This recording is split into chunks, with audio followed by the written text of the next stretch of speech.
প্রিয়জনের কাছে মূল্যহীন হয়ে গেলে নিজে থেকে সরে আসুন। ওই সময় হয়তো আপনি আপনার মনের ভেতরে অনেক কষ্ট পাবেন, অনেক যন্ত্রণা পাবেন, তবে সাময়িক যন্ত্রণা হলেও এটা অনেক সম্মানের। আপনি যদি বুঝতে পারেন কেউ হতাশায় ভুগছে, তাহলে আপনি ওই সময় তাকে কোনো উপদেশ বা জ্ঞান দিতে যাবেন না। মানুষটা কি বলতে চায় সেটা আপনি আগে শুনে নিন। এই সময় না কোনো মানুষই উপদেশ শুনতে চায় না, সে চায় আগে তার ভেতরের কথাগুলো কেউ একজন খুব মন দিয়ে শুনুক। যে কোনো মানুষকে অকারণে কষ্ট দেবেন না। এই মুহূর্তে হয়তো আপনি ইচ্ছাকৃতভাবে অন্যায় করে নিজেকে জয়ী ভেবে বেশ ফুরফুরে একটা মেজাজে আছেন, মনের আনন্দে ঘুরে ঘুরে বেড়াচ্ছেন। সে হয়তো প্রতিবাদ করবে না, কিন্তু তার নীরবতা কষ্ট থেকে উঠে আসা একটা দীর্ঘশ্বাস আপনার সময় বোঝাপড়াটা একদম সঠিক সময়ে করে নেবে। অন্যের চোখে নিজেকে ভালো সাজাতে গিয়ে নিজের ভেতরে যে ভালো ভালো গুণগুলো আছে সেগুলোকে বিসর্জন দিয়ে দেবেন না। যে মানুষ আপনাকে আপনার মতো করে গ্রহণ করে নিতে পারে না, সেই মানুষের কাছে নিজের যোগ্যতা তুলে ধরার কোনো মানে হয় না।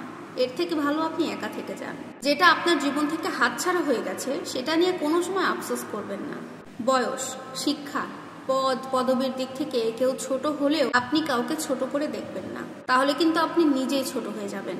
নিজের অবস্থান নিয়ে বাড়াবাড়ি রকমের আত্মবিশ্বাস বা অহংকারী কখনোই হবেন না। কারণ একটা কথা মনে রাখবেন, সময় যখন বদলায় উত্তাল সাগরও একেবারে মরুভূমি হয়ে যায়।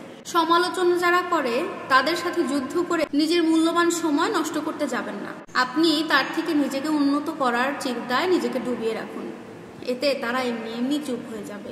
গাধার সাথে তর্ক করতে বা গাধাকে নতুন কিছু শেখাতে যাবেন না, কারণ গাধাকে আপনি যাই করেন না কেন সে গাধা গাধাই থাকবে। ভুল জায়গায় স্যাক্রিফাইস আর ভুল মানুষের সাথে কম্প্রোমাইজ, এই জিনিসটা আপনাকে না দিবে সুখ, না দিবে শান্তি, না দিবে সফলতা। মাঝে মধ্যে খেয়াল করে দেখবেন আপনাকে নদীতে ডুবানোর চিন্তায় বসে আছে অনেকেই, যাদেরকে আপনি নিজে হাতে সাঁতারটা শিখিয়েছিলেন।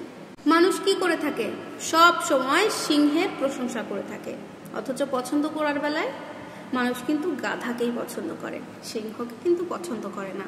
আপনি অন্যের ক্ষতি করতে করতে একটা নেশার মধ্যে পড়ে গেছেন, আর অন্যের ক্ষতি করার নেশা যাকে একবার পেয়ে ধরে সেই মানুষটা নিজের অস্তিত্ব ধ্বংস না করা পর্যন্ত নিস্তার হয় না।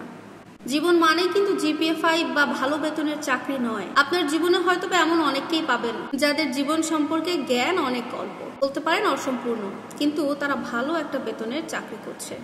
নিজের সন্তানের জন্য বেশি বেশি জমি সম্পত্তি না রেখে, জমা না করে, বরং নিজের সন্তানকে একটা সম্পদ হিসেবে বানিয়ে ফেলো। একজন আদর্শ সন্তান আপনার জীবনের শ্রেষ্ঠ সম্পদ।